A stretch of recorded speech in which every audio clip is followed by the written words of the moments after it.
नमस्कार। आज हम बात करेंगे शिवलिंग पे चढ़ाए जाने वाले पत्र, पुष्प और बेलपत्र के बारे में।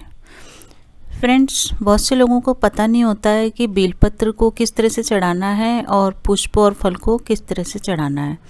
इसी बारे में एक महत्वपूर्ण जानकारी आपको मैं देने जा रही हूँ।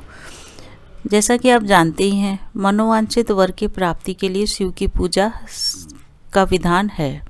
शिव जी को पूजती हैं सभी कन्याएं, ताकि उनको अपने अनुसार, अपने इच्छा के अनुसार बहुत ही अच्छा पति या जीवन साथी मिले। तो हमको शिव पूजा करते समय पुष्पों को कैसे चढ़ाना चाहिए? फ्रेंड्स, जिस प्रकार से प्रकृति में फूल, पत्ते और पुष्प उगते हैं, उनको वैसे ही शिवलिंग पे चढ़ाने का विधान है।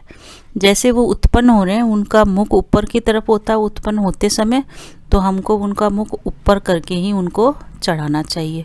पुष्पों को कभी भी उल्टा करके नहीं चढ़ाना चाहिए। आप देख लिए, जो भी पुष्प आप तोड़ते हैं वो वैसा ऊपर उसका मुख होता है, तो उसी हिसाब से उनको शिव पूजा में शिवलिंग पे अर्पित करें। बेल पत्र एक ऐसा पत्र है जो शिव पूजा में सबसे ज़्यादा उसकी उपयोगिता है और वो शीघ्र फलदायी भी होता है। अगर आप बेलपत्र से शिव की पूजा करते हैं तो भगवान शिव इससे बहुत ही जल्दी प्रसन्न होते हैं। तो बेलपत्र को नीचे रख के या बेलपत्र का मुंह को नीचे रख के ही हमको उसको चढ़ाना चाहिए। बेलपत्र चढ़ाते समय अगर हम चंदन से उस पर राम राम लिख दें और फिर उसको चढ़ाएं, तो बहुत ही जल्दी मनोवांछित वर की प्राप्ति होती है और बहुत ही प्यारा जीवन साथी इससे प्राप्त होता है। तो शिवरात्रि पे बेलपत्र को इस प्रकार से राम लिख करके आप चढ़ा सकते हैं, क्योंकि भगवान शिव के मुख के अंदर सदैव ही राम का नाम रहता है। फ्रेंड्स, हाथ में किस टाइप से हमको किन किन उंगलियों से पुष्पों को और पत्र को या पत्ते और फूल को पकड़ना चाहिए, इसके बारे में भी शास्त्रों में वर्णन है। हमको हमेशा इन सब चीज़ों को शिवलिंग पे अर्पित करते समय दाहिने हाथ का ही काम में लेना चाहिए।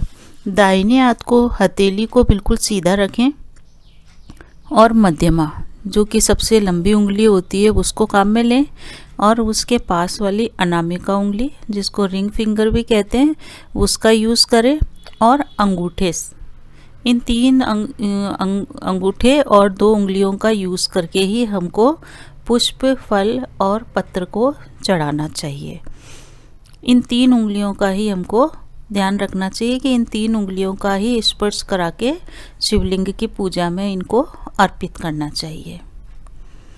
और ओम नमः शिवाय का जप लगातार करते रहना चाहिए। शिव पूजा के अंदर हमको मन के अंदर ही ओम नमः शिवाय का जप लगातार करते रहना चाहिए। फ्रेंड्स, ये तो पुष्प आदि चढ़ाने का तरीका है। कई बार हम मंदिर में जाते हैं, वहाँ पहले से ही पुष्प, फल, पत्र आदि अर्पित होते हैं, जो हमसे पहले पूजा करने वाले ने चढ़ाए हैं।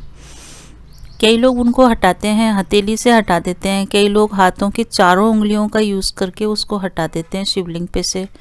ऐसा करना बहुत ही गलत होता है और इससे पाप भी लगता है। शिवलिंग पे चढ़ाए हुए पत्र और फूलों को हटाने का भी एक तरीका है।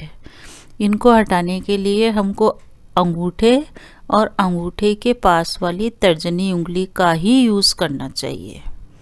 फ्रेंड्स, अंगूठे और तर्जनी उंगली, इन दो उंगलियों से ही शिवलिंग पर चढ़े हुए पत्र, पुष्प आदि को हटाना चाहिए। और कभी भी अंगूठे और तर्जनी उंगली से पुष्पों को पकड़ करके हमको अपने पुष्पों को उन पे चढ़ाना नहीं चाहिए। सिर्फ ये उतारने के लिए ही यूज़ किया जाता है कि आप अंगूठे और तर्जनी से चढ़े हुए पुष्पों को उतारें। इसका ज़रूर ध्यान रखें कि कौन सी उंगली को किस में काम लेना है। इसका ध्यान रखते हुए ही आप शिव पूजा करें, आपकी पूजा बिल्कुल सफल होगी।